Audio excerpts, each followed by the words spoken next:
Bonjour à toutes et à tous. Laurent James, bonjour. En tant que scientifique, vous avez à connaître de certains événements qui sont tout aussi majeurs et qui engagent le présent et l'avenir de la société, de nos sociétés, voire de la civilisation. Vous êtes allé récemment à Fukushima. Alors, qu'avez-vous vu sur place? Comment sont les Japonais? Comment aujourd'hui sont-ils par rapport à cette catastrophe qui, je le rappellerai, n'a pas fait beaucoup de morts, 2 ou 3. Oui, 2 ou 3. Alors, ce qui ne veut pas dire que l'incidence ne sera pas colossale à terme. Donc, qu'on ne me fasse surtout pas dire ce que je ne dis pas. Comparé aux 40 000 morts, c'était il y a 25 ans, je crois, aux 40 dont on fêtait cette année l'anniversaire, les 40 000 morts de Tchernobyl. Sachant, et ce qui a été très peu dit, que la Russie soviétique est tombée à l'époque, peut-être à cause du national-catholicisme polonais, à cause de la guerre d'Afghanistan, à cause de la guerre des étoiles lancée par Reagan, c'est-à-dire l'initiative de défense spatiale, appelée autrement guerre des étoiles, et Tchernobyl, qui était en Ukraine, mais j'ai découvert un beau jour qu'on avait utilisé plus de 400 000 hommes qui se sont relayés par vagues successives. Bien sûr, il restait peu de temps, 400 à 500 000, ça a été une véritable guerre. Une guerre colossale dont personne n'a parlé ici, on se demande bien pourquoi. Tchernobyl qui était due, non pas au nucléaire en soi, mais à une cascade d'erreurs humaines et d'erreurs graves. Donc ce n'est pas le nucléaire qui est en soi en cause, tout comme à Fukushima, les réacteurs n'ont pas bougé, il y a eu des faillances liées au tsunami, des systèmes de refroidissement électrique, mais c'est pas le nucléaire en soi qui est la cause de cette catastrophe. Alors, dites-nous tout, vous êtes allé au Japon, vous y allez d'ailleurs plusieurs fois par an. Comment sont les Japonais? Que font-ils aujourd'hui? C'est un peuple courageux. Et quid de Fukushima et de la catastrophe? Bon, Fukushima, rappelons tout simplement, c'est effectivement une catastrophe, que nous sommes loin d'en être sortis.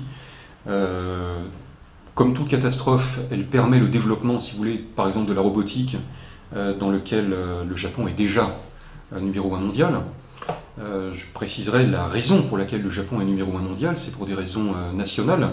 C'est parce que la population vieillissante, la population japonaise vieillissant, le gouvernement japonais en tire les conclusions qu'il faut, c'est-à-dire on va se lancer dans l'étude des robots pour se mettre au service des personnes âgées. Ça c'est important de savoir, le Japon fait de la recherche pour son propre pays. Et j'ajouterais, pardonnez-moi, je vous coupe si une incident, tout le monde va râler, mais la politique japonaise est extrêmement intéressante parce qu'elle n'a pas peur que sa population vieillisse, il diminue, contrairement à nous. L'immigration au Japon, c'est l'immigration zéro. Et donc on accepte et on gère le vieillissement de la population. Voilà. Je prends la parole. Et vous ne verrez jamais de Japonais, par exemple, travailler dans une équipe de chercheurs aux États-Unis ou en Inde. Vous avez ces équipes de chercheurs qui sont totalement composites en termes de nationalité. Vous ne verrez jamais un Japonais travailler pour une équipe extérieure à son propre pays. Ce qui est important à Fukushima, donc ça va redéployer le secteur de la robotique. Nous assistons aujourd'hui à quelque chose qui est très neuf, c'est le besoin de rupture technologique dans le milieu nucléaire. Le milieu nucléaire est un milieu extrêmement conservateur en termes techniques et technologiques. Ça, c'est terminé. Le milieu nucléaire a maintenant besoin de nouveaux outils. Ce sur quoi je veux insister, c'est que Fukushima est également une catastrophe sociale. C'est-à-dire que, me rendant assez régulièrement au Japon, connaissant assez bien le pays de l'intérieur, bien que je ne pratique que très modérément sa langue, cette catastrophe de Fukushima a mis en relief, aux yeux de tous les Japonais, l'incompétence flagrante de leur gouvernement. Leur gouvernement n'a rien dit sur ce qui s'est passé, n'a fait aucune déclaration, et donc le danger, pour les populations, s'est aggravé. Je suis un Français, je ne suis pas là pour donner des leçons, je sais très bien que si demain il y a une catastrophe nucléaire en France, ça sera sans doute pire. C'est pas du tout un reproche que je fais au gouvernement. Non, on n'espère pas.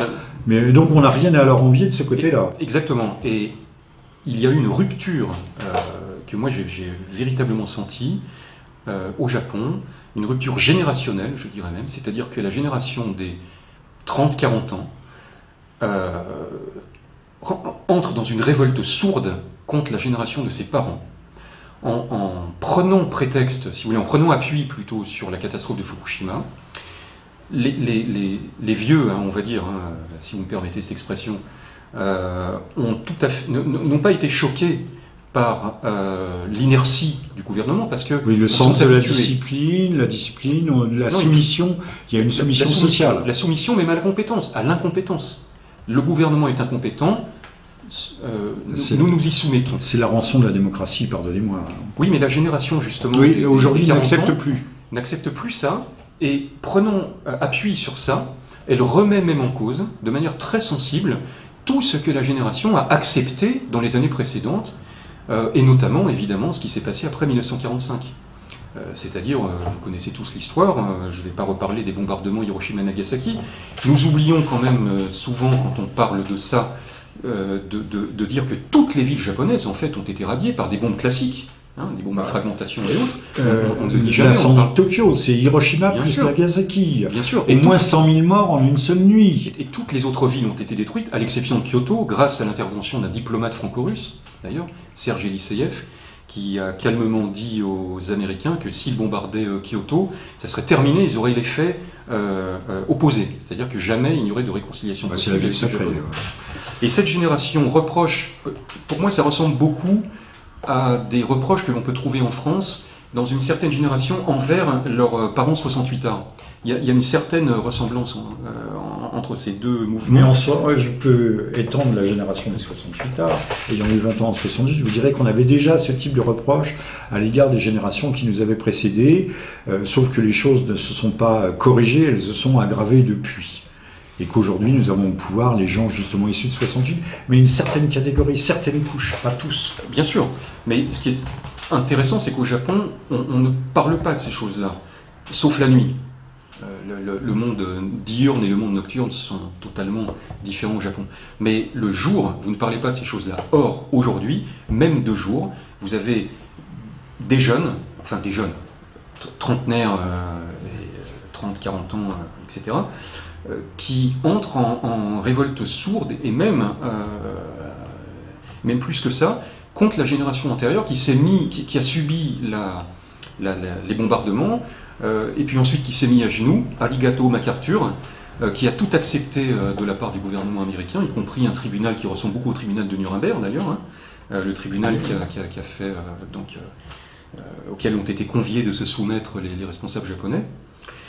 Avec les pendaisons à la clé. Et les gens de 30 ans et 40 ans sont pris en sandwich entre cette génération qui en réalité a trahi les principes fondamentaux du Japon, jusqu'à Fukushima, même si ce n'est pas leur faute, évidemment, vous avez compris, c'est un révélateur. Ils sont en sandwich entre ça et la génération des 20 ans, qui sont, disent-ils, ce sont leurs propres termes, les gens les plus stupides de la planète, puisque effectivement, il n'y a pas que la Pologne où se trouvent des concentrations de GI fort importantes, vous avez aussi le Japon, et spécialement le sud, les îles Okinawa, etc.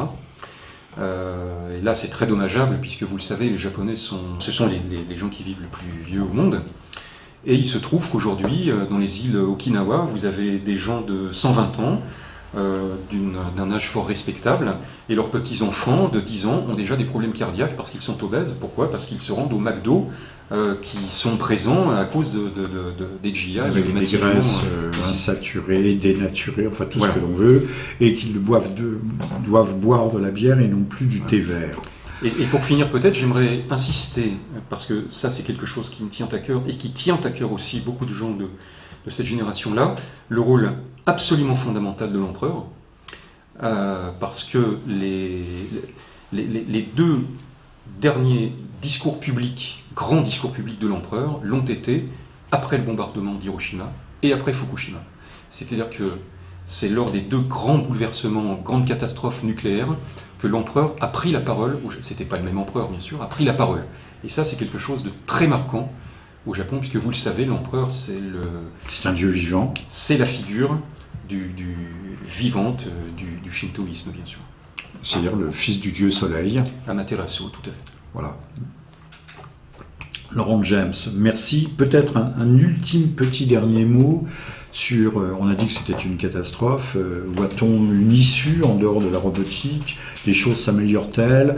Ce qui nous préoccupe tous, ce sont les rejets massifs qui ont eu lieu dans l'océan.